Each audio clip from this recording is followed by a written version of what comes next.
Salut les amis, bienvenue dans cette nouvelle vidéo. Alors aujourd'hui, ça sera un autre concept que ce qu'on a fait d'habitude. Aujourd'hui, on va faire un petit unboxing de ce petit colis que j'ai reçu de la part de Canson. Je fais un petit partenariat avec eux, je vous expliquerai ça plus tard. Ils m'ont envoyé ce colis, je vais en recevoir d'autres. Donc on va faire aujourd'hui un unboxing, je vous ferai les tests plus tard dans d'autres vidéos de tous les produits qu'ils m'ont envoyés. Voilà, allez go, c'est parti.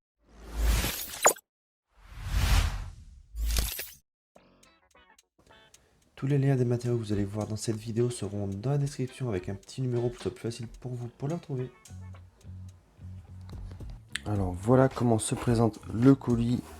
Donc on aura bien sûr des feuilles, je vais vous présenter tout ça juste après. Et voilà, quand même pas mal de matériel dessin. Alors tout d'abord, ils m'ont envoyé ces feuilles, donc voilà, deux paquets de feuilles différentes. Donc ce sont des formats A4 standard 21-29-7. C'est un kit de découverte voilà, qu'ils envoient à leurs créateurs. Vous ne le trouvez pas en magasin, ce genre de feuilles. C'est bien spécifique, du coup, on aura 9 feuilles différentes dans ce pack. Voilà, je vais vous montrer. De toute façon, je vous ferai une petite vidéo. Voilà, c'est vraiment pas mal pour découvrir. On a la référence juste derrière, voilà, donc le grammage, à quoi ces feuilles sont destinées. Et donc du coup je vous ferai une vidéo avec vraiment tous les types de feuilles, comme ça on verra ensemble quelle feuille est le mieux pour vous finalement. Donc voilà, donc ça ce sont toute cette partie, c'est un kit de découverte donc pour les techniques humides. Voilà, donc ça sera des feuilles qui seront quand même assez épaisses. Je vois qu'il y a beaucoup de 300 grammes, 400 grammes même, donc là c'est vraiment des feuilles épaisses. Donc dans ce lot là, et dans le deuxième lot, voilà, ça sera des feuilles un petit peu plus légères, qui est de découverte pour le dessin, donc je pense plus pour faire du crayon de couleur, du crayon, voilà, juste avec le crayon à papier.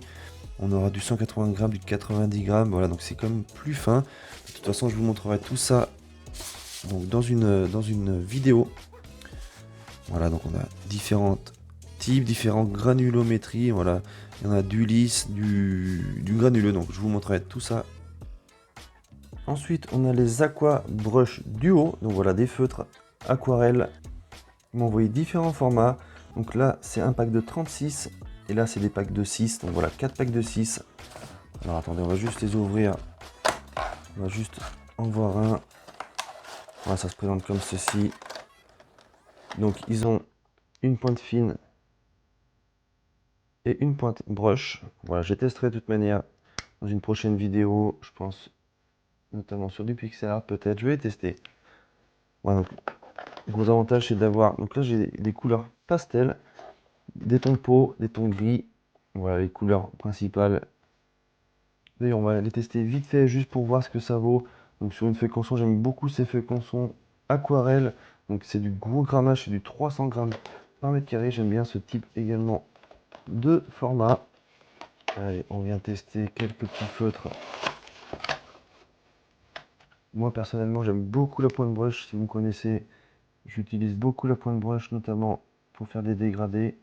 Donc l'aquarelle je ne connais pas trop, mais la pointe brush a l'air d'être vraiment pas mal. On va également essayer la pointe fine. Ah, la pointe fine également, pour faire des contours ça peut être pas mal. Donc on testera bien sûr ça dans un dessin plus gros. On va également tester un feutre pastel. Voilà, donc ouais, c'est vraiment très pastel, très clair. Ça peut être intéressant pour faire des visages. Donc ce sont des feutres que je vous mettrai dans la description, des feutres de la marque Lika, donc c'est le même groupe que Canson. Ensuite, ils m'ont fait passer ces petits feutres, donc c'est des feutres permanents, comme des types de feutres Posca, voilà, pareil, de la marque Lyra. Alors on va regarder, c'est des packs de 12 feutres, voilà, avec des pointes qui sont un peu plus épaisses et d'autres un peu moins épais, donc là c'est du 0,7 et là c'est du 2 mm. Donc voilà comment ils se présentent. Comme d'habitude, il faut les secouer, bien imbiber la pointe. Donc là voilà, c'est des gros feutres. Et ensuite des plus petits. Donc on en a 12. On a les mêmes couleurs dans les deux packs. Donc voilà, un pack assez intéressant. D'ailleurs, je vous ferai une vidéo, je vous referai une petite tête de Lego comme ça. Voilà, ceux-là j'avais fait avec des postcards. Les prochains, je les ferai avec ces feutres. Voilà, je trouve le rendu très très sympa. Ça me permettra d'en refaire un autre.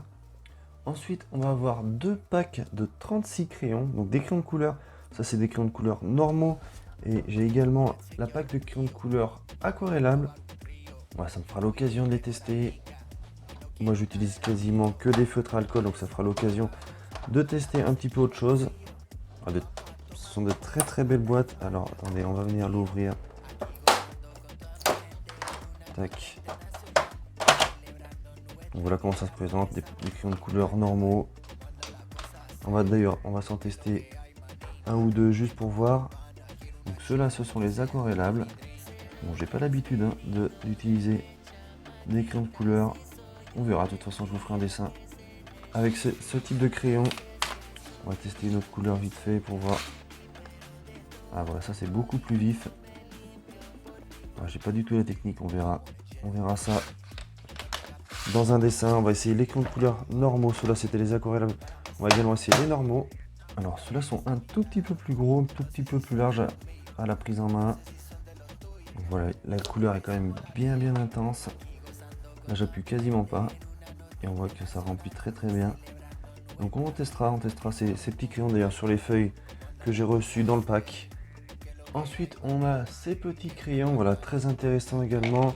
Des petits feutres avec une pointe fine. Voilà, ça pourrait être très intéressant, notamment pour faire du pixel art pour ma part. Avec directement un emballage, un pot à crayon, voilà, très simplement. Pour finir, j'ai reçu ces 12 crayons de papier, donc des crayons graphiques de qualité supérieure. De toute façon, moi ça va m'être utile, parce que tous mes dessins, je les fais directement avec les crayons de papier. Voilà, ce qui est très intéressant, c'est qu'on va avoir plusieurs types de mines, donc ils seront présentés, ça c'est assez intéressant, par une couleur. Donc comme ça, une fois qu'on connaît bien la couleur de nos crayons, c'est plus facile pour les repérer.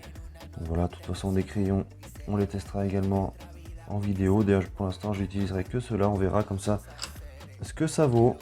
Ensuite, j'ai également reçu des gommes mille-pain. Voilà, un bon complément avec ces crayons. Notamment, si vous faites du réalisme, ça vous permet d'atténuer l'opacité de votre crayon. Et puis des gommes normales, traditionnelles. Tous les liens de ces produits seront en description. Voilà, n'hésitez pas à aller voir, à aller checker ça dans la description. N'hésitez pas à me suivre pour l'utilisation de tous ces produits. J'ai vraiment hâte de les utiliser. Voilà, je vous dis à bientôt pour de futures aventures. Allez, ciao!